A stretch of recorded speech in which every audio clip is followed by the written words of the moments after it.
Keputusan Menteri Keuangan Sri Mulyani menjadi acuan terkait kenaikan gaji PNS tahun 2021.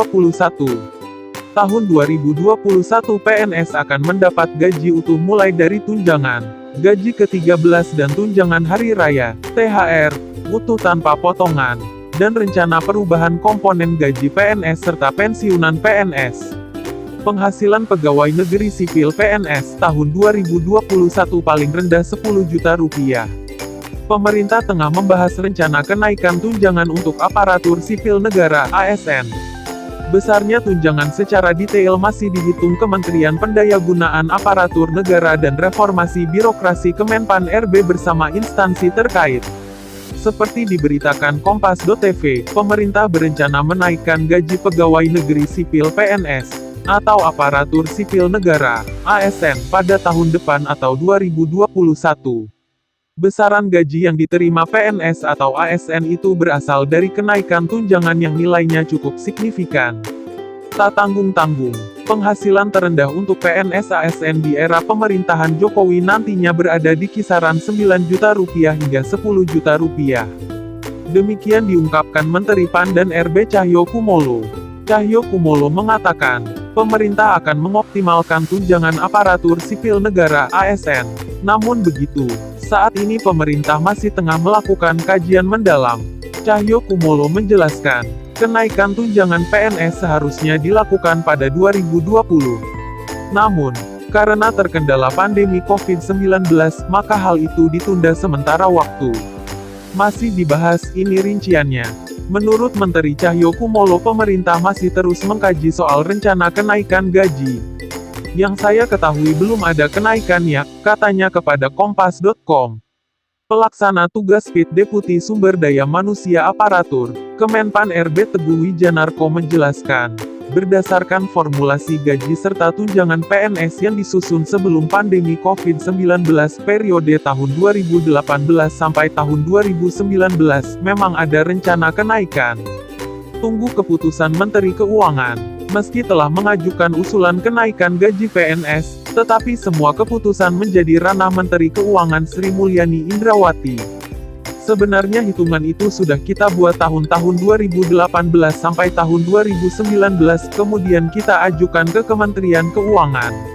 Tetapi Kementerian Keuangan masih belum firm dengan simulasi yang dibuat, ujar Teguh. Masih dibahas terus. Kami tidak bisa menentukan. Masalah keuangan selalu harus berkoordinasi dengan Menteri Keuangan sebagai bendahara negara. Apapun yang kita rumuskan, tetapi jika tidak tersedia anggaran, tidak dapat kita eksekusi. Jadi pada saat ini kami terus berkoordinasi dengan kementerian terkait, sambungnya. Formulasi yang diusulkan saat itu adalah gaji disertai tunjangan kinerja dan tunjangan kemahalan. Gaji ditentukan dengan indeks pada masing-masing tingkatan jabatan, baik jabatan pimpinan tinggi, administrator maupun fungsional. Demikian juga dengan tunjangan kemahalan yang ditentukan dengan indeks. Sementara tunjangan kinerja ditentukan oleh kinerja yang telah dicapai. Kendati demikian, formulasi gaji PNS masih terus dibahas serta dirancang menyesuaikan anggaran negara. Tapra.go.id Selasa tanggal 19 Januari tahun 2021. Kami sendiri terus melakukan koordinasi dengan Kementerian Keuangan. Dan memang benar menurut simulasi itu ada kenaikan gaji, tetapi semua penghasilan di luar gaji dan tunjangan dilarang diberikan. Dan kami belum berani menargetkan tahun depan harus sudah selesai. Sekali lagi, yang sangat menentukan dalam hal ini adalah Menteri Keuangan sebagai bendahara negara, bukan BKN, lugas dia. Badan Kepegawaian Negara, BKN, berupaya mempercepat penyiapan bahan perumusan kebijakan reformasi sistem pangkat dan penghasilan, gaji dan tunjangan, serta fasilitas PNS. Hal ini sesuai dengan amanat Undang-Undang UU Nomor 5 Tahun 2014 tentang Aparatur Sipil Negara (ASN). Menurut Kepala Biro Humas Hukum dan Kerjasama BKN Paryono beberapa waktu lalu, pengaturan tentang pangkat PNS saling terkait dengan pengaturan gaji. Ini sejalan dengan PP Nomor 7 Tahun 1977 tentang gaji PNS yang telah diubah 18 kali, terakhir dengan PP Nomor 15 Tahun 2019. Tunjangan PNS. Gaji PNS sebenarnya tak jauh berbeda dengan pegawai swasta.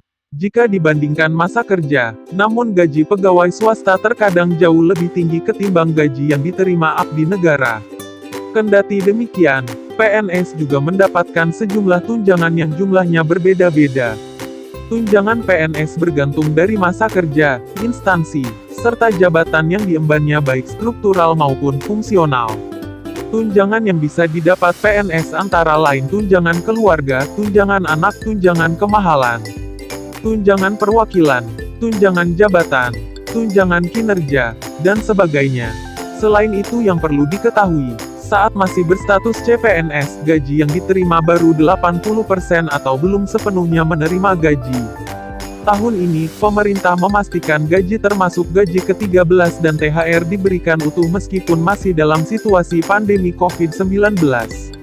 Di saat gaji dan pendapatan sejumlah pekerjaan terdampak corona, hal tersebut tidak berlaku bagi PNS. Direncanakan pemberian THR dan gaji ke-13 dalam tahun 2021 secara full, kata Direktur Jenderal Anggaran Kementerian Keuangan Askolani.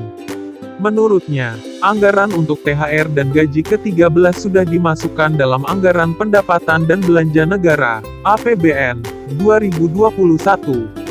Adapun total DAU termasuk di dalamnya komponen gaji 13 dan THR sebesar Rp390,2 triliun. DAU sebagaimana dimaksud pada ayat 12, telah memperhitungkan formasi calon pegawai negeri sipil daerah, pegawai pemerintah dengan perjanjian kerja, gaji ke-13, dan tunjangan hari raya seperti yang tertuang dalam salah satu pasal di UU APBN 2021. Sama seperti pemberian gaji maka pemberian THR dan gaji ke-13 diberikan kepada PNS aktif hingga pensiunan. Anggaran setiap tahunnya pun selalu disiapkan. Ada 13 kategori PNS yang menerima THR dan gaji ke-13 dari pemerintah. Sebagian artikel ini telah tayang di surya.co.id dengan judul Benarkah Besaran Gaji PNS 2021 akan naik? Ini kabar terbaru dari Kemenpan RB dan rincian gaji PNS 2020. Menteri Pendayagunaan Aparatur Negara dan Reformasi Birokrasi, PANRB, Cahyo Kumolo mengungkapkan pembahasan reformasi program jaminan pensiun dan jaminan hari tua pegawai negeri sipil PNS kini sudah nyaris final.